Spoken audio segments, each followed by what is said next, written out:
I've done some fun Twitter polls of, are you left? Are you right? Do you do you worry about the left getting mad at you? Do you worry about the right getting mad at you? And one of the biggest groups that lives in fear is the left of the left. Right. Yeah. Yeah. Yes, left. It's not quite like the Haredi, but or like the Amish, but it is a weird dysfunctional subculture of people who feel like they've got to be looking over their shoulders. Would you like to know more?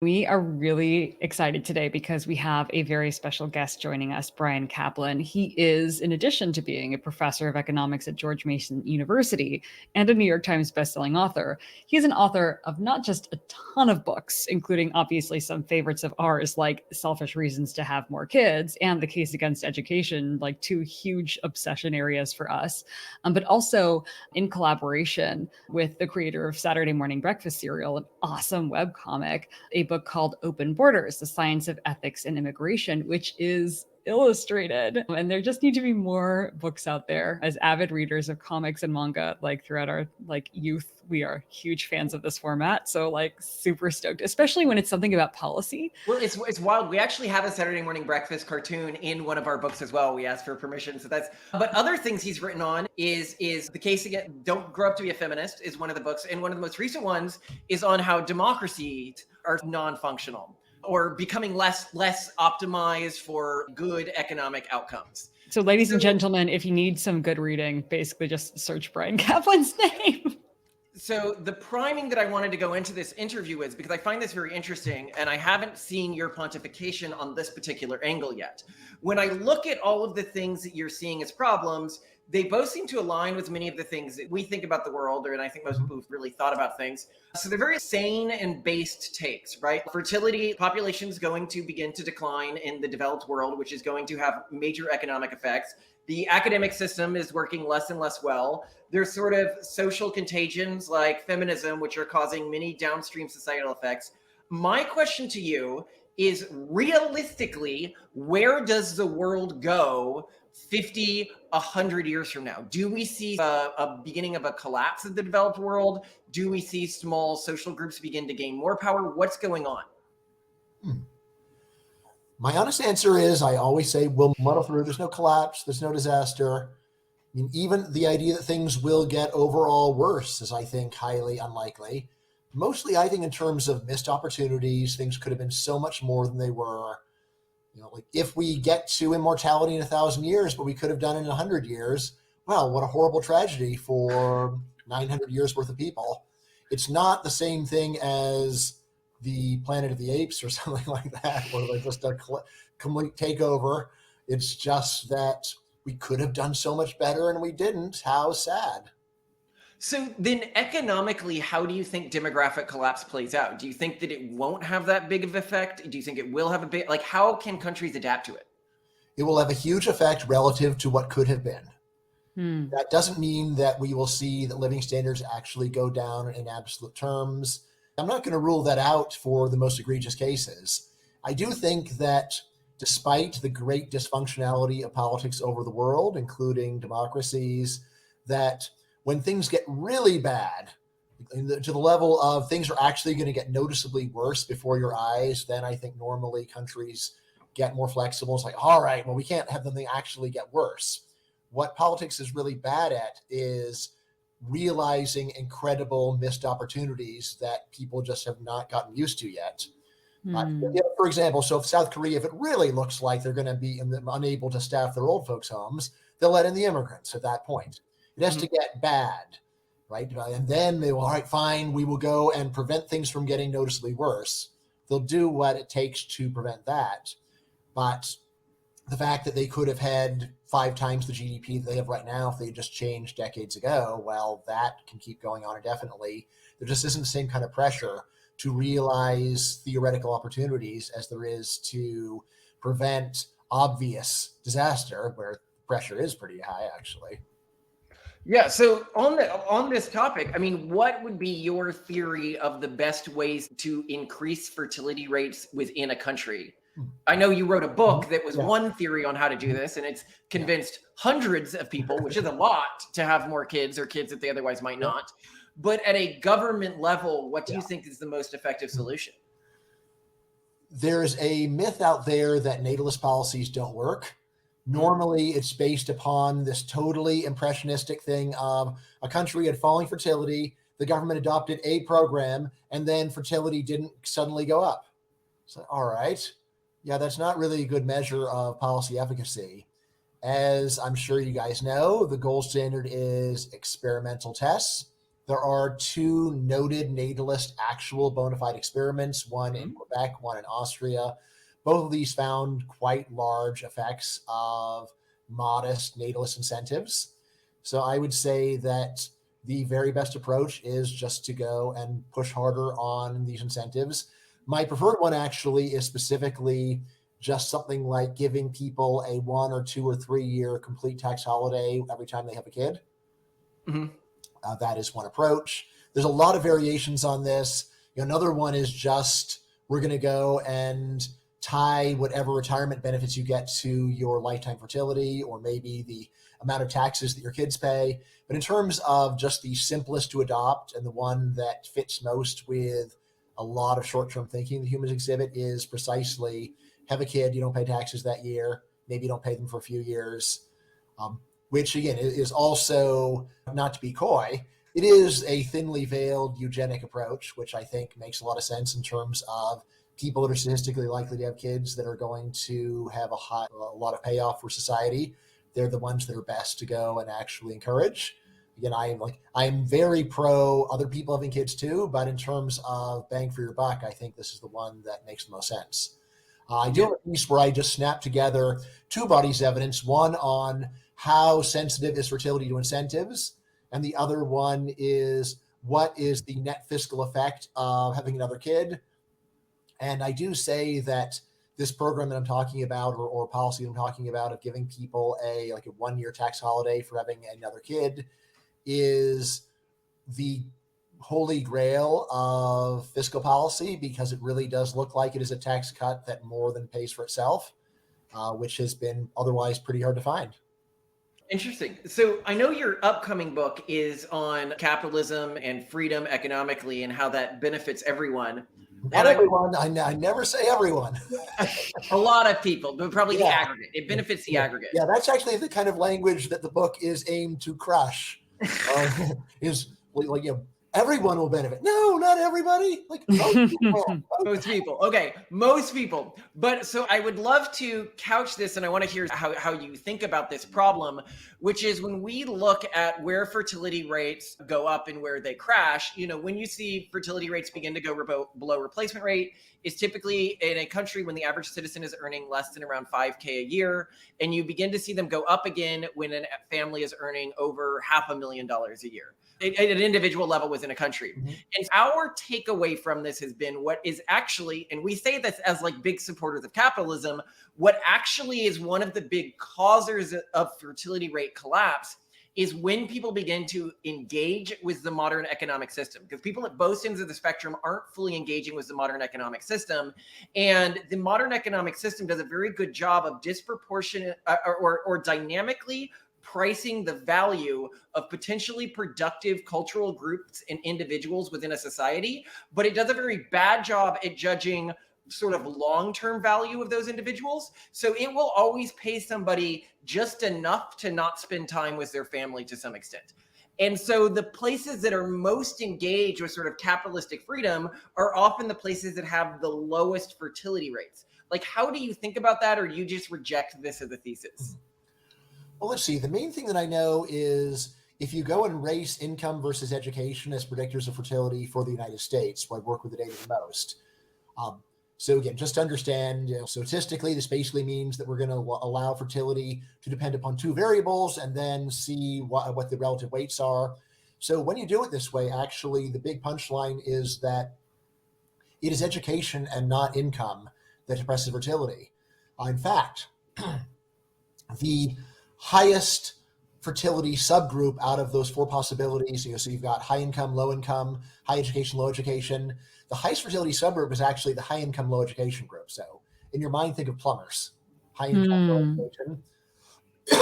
So really, I don't think that it is income per se that seems to matter. I mean, I say it's more of education. Even education is, well, why would education do it? I'd say it's the kind of education that we are used to in Western countries, which basically even if it does not explicitly discourage fertility, it basically gives fertility so low of a priority and just replaces it with career success as the only thing that counts. Yeah. Including perhaps or especially for women. But that is the real story. So it's not income itself that seems to matter, and income by itself does seem to be good for fertility. Yeah. Well, I mean, you could frame it as education is the lengths of time you've spent and the amount that you have personally invested in this cultural indoctrination system that's indoctrinating people into a cultural group that values fertility very little. Yeah. I think that does make a lot of sense, right? And it fits with low East Asian fertility. Although I also do like to think about East Asian fertility as being the best confirmation of my story that baseless internalized norms of helicopter parenting, the idea that you must go and ruin your own life in order to be a decent parent, I think it does reduce fertility. And I think East Asia, where helicopter parenting is most severe, is also where we see the ultra low fertility. Yeah. So it does fit overall with that story, at least. Yeah, well, and I think East Asia is a really interesting. So one of the things, as people here who really value freedom, one of the things that does concern me is typically outside of the East, if you're looking at like Western cultural groups, typically the less freedom a group permits, the higher fertility rate it's going to have within that cultural group. But you can see that this isn't a truism because it doesn't exist within East Asia. In East Asia, restricting freedoms does not increase fertility rates. So what would be the Western countries that you have in mind for? So it's not countries, it's cultural groups. So typically if you're looking at like religious groups, so in the US, which groups have the highest fertility rates? Like They're the groups. Yeah. Yeah, like Amish, for example. Is that that's what you're thinking of? The Amish, the Haredi, and this is true within every individual cultural group. So if I'm looking at Muslims, the more progressive, loosey-goosey Muslim is going to have very low fertility rate, whereas the very conservative ones are going to have a very high fertility rate.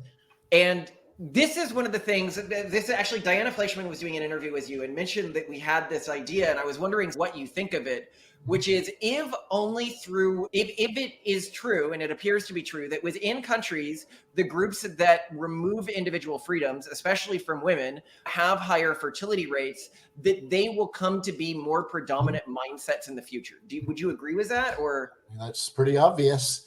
You essentially just have to have some massive force cutting the other way in order for that not to be true.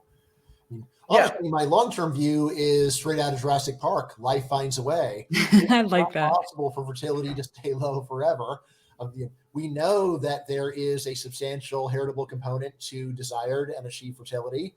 So in the long run, childless people are just have their genes are getting wiped out of the population, and they're going to get replaced by people who actually want to have kids and like doing it. So it's just that may take centuries, but still, the idea that we can just go down to zero, I think, is pretty crazy. Like life finds a way, really does. No, I agree. Story. It's engaging, and yet we just want to think about who feels like they have to watch their backs and like they're under a lot of social pressure. I actually think that very left-wing people in the West are some of the people who, not just are, but feel like they have to really watch what they say for fear of getting kicked out of their subculture. I've done some fun Twitter polls of, are you left? Are you right? Do you do you worry about the left getting mad at you? Do you worry about the right getting mad at you?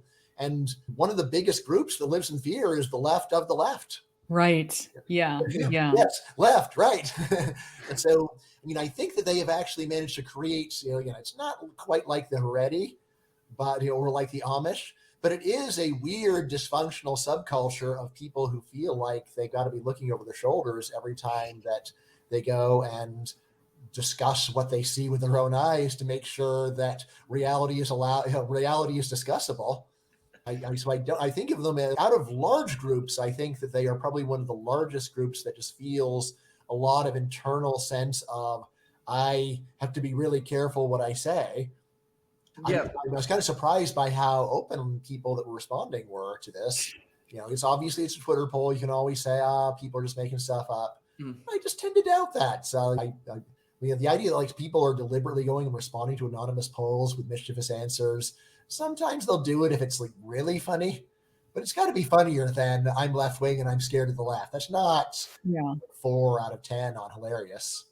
Well, I also think it's intuitive. I think anybody who looks at that and is this isn't happening is probably lying to themselves to some extent. And this is, if people say, what are we trying to do with this channel, is trying to redefine what the right is to an alliance of diverse cultural groups against a homogenizing urban monoculture, which is to say that, one of the things I always say is that if you look at a progressive Muslim or a progressive Jew or a progressive Catholic, they're going to have the same views on gender, the same views on sexuality, the same views on how we should relate to the environment, the same views on the future of our species.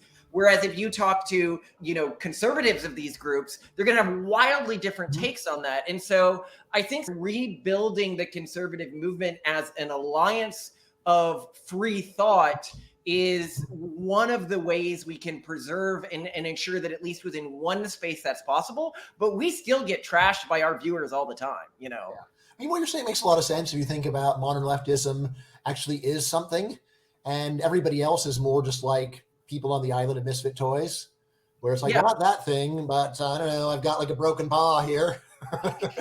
But okay, and meanwhile, I'm the one whose head isn't screwed on right. So yeah, I think you've got something going on there. I don't know if you catch the reference to this classic animation. Oh, I know, the claymation, yeah. Yeah. But it is really interesting to say that. It's truthy rather than true, but I still like it. Yeah. Well, I mean, people ask, why are you really only interested in talking to the right? And it's because it's this left cultural group, while they may be the dominant cultural group in society today, they lower fertility rates so much that they really aren't part of the conversation when we're talking about the future of the species. Mm-hmm. So, right now we're focused on communicating with the other groups that are going to be there in the future to hope we can get along once this group has self-extinguished. Yeah, it will be a while. But, honestly, I try to talk to anybody that's curious to talk to me. It's just that while there's many individuals on the left that have talked to me, but I basically get no institutional love from any left-wing group, no matter how simpatico my themes are with what they're doing. It's just, Brian's not one of us, so we're not going to go and platform him. We don't want to be associated with anything that we don't like. There's this one cartoon that I really like. It's basically just a stick figure. And the first panel says, wait, did you just agree with one of the things that I believe? Next panel, you have to agree with all the things I believe. Yeah, we get that a lot. I love that. One of the things that you said in a recent interview, and I want to hear pontification on why you think this is the case, is you're saying that when people really angrily attack you, that the most common or a common trait among them, and this is for your pronatalist views, is that they have chosen not to have kids themselves. Now, your pronatalist views and our pronatalist views are both that this is a choice for every individual. We don't want to pressure any specific individual who doesn't want kids into having kids. Why do you think that they get so mad about this? Yeah, normally I don't like to do this, but this is a case where I just have so much trouble resisting the simple story that you are going against billions of years of evolution, and there's always a part of you that's just saying, no, like we have a billion, let's say, what would it be? Say 100 million ancestral generations have reproduced, and you're going to stop? There's some sense of internal conflict. And again, this does just fit with me that, I have had irate people, I guess always women, just call me up and yell at me and say, I am very happy in my life. I don't need kids. And I'm like, I don't think that person happy with their life calls up a stranger and yells at them. So just so our viewers know how insane every other day your life is happy, and this is the one day you're having a bad day, and I'm the person that's on the receiving end. It just doesn't sound like that to me. It sounds like you're in a lot of internal conflict. I hate to go and sound biblical about this, but it does sound so much like the story of St. Paul getting kicked off his horse in the desert. It says, Saul, so he's still Saul at this point. Saul, why dost thou persecute me? It is hard to kick against the pricks. So I get I love it. Of course, it's just so entertaining and almost like cackling to yourself with glee at the thought that, my opponents secretly agree with me. And normally I don't have that at all, but this is one of it kind of fits. I don't know. I can't read minds, so I'll never really know. But still, it sure seems that way. What I think is really interesting about what you're saying, if for people who haven't read his works or seen his other interviews, is you are the first to admit that statistically, having kids actually doesn't make you that much happier. Like it makes you a little bit less happy on average. And so you're not even going out and saying, oh, these people have no happiness in their lives, but that's what they're hearing, because I think it's what they fear and what the little devil in their head is telling them. Yeah. So probably the most irate caller, I actually had a summary of the happiness research on both marriage and parenting, where I said that statistically the people to feel sorry for are not people with kids, but people who are single. And this comes down to, like the happiness gain of marriage is huge. There is a tiny happiness hit from being a parent. And then I said, if you combine these two things and remember that having kids is a lot of what keeps marriages together, then it seems like from that point of view, it's a net positive. But this was a childless and single woman, and she was irate. And I said, I'm just describing the results, trying to do it in an amusing way. I didn't mean to mess up your day or anything. Perhaps you are really happy, even though you're calling strangers and yelling at them in the middle of the day. But then again, probably not. Well, it is interesting the way that people enforce cultural norms within the far progressive, the sort of like urban monoculture, is through chastising either privately or publicly people who say things that deviate from those norms. And that's not true for most cultural groups. Very few cultural groups publicly chastise people from other cultural groups for not following their rules, which is fascinating. Although perhaps given how much fear the left has of being yelled at by the left, they might not be so exceptional, actually. Probably most of the energy is directed towards your in-group. I've talked to multiple left-wing professors who have said that they are scared of getting canceled. And I'm listening, I'm squinting. You're like totally boring. Like you're like man of the left. And but it's, they might get me. And it is because they are just culturally so much closer. Whereas, honestly, my fear of having the left do anything bad to me is really low. It's because I'm just not that close to them culturally. And so, none of us left-wing people will be your friend anymore. So, well, all right. That's not really going to change my day that much, actually. Yeah. Well, and that's something I really appreciate about you as an intellectual is you clearly have no audience capture. Like you're looking at the work that you're putting out and it typically would appeal to right-leaning individuals. And then you put out something like we should have totally open borders without any fear of losing your audience. But I think people who are in this sort of intellectual dissident space can afford to do that in a way that almost no other group can, because your audience won't hate you for saying something that you think is true with data to back it. Yeah. I mean, probably it's true that the people that have, let me put it this way. I've received very few death threats in my life, but I think 100% of all the death threats have come from anti-immigrant people. Wow. Oh, anti-immigration people? So they are the most psychotic people that I interact with. Again, which does not mean that most of them are psychotic, but they do have the highest share of psychotics as far as I can tell. But still, I'd say that the only groups that will just shun me are ones where being anti-immigration is the whole thing. Whereas ones where they do a lot of issues, then it's okay, maybe Brian we're totally bad on immigration, but we like this other stuff, and that doesn't mean that we dislike him.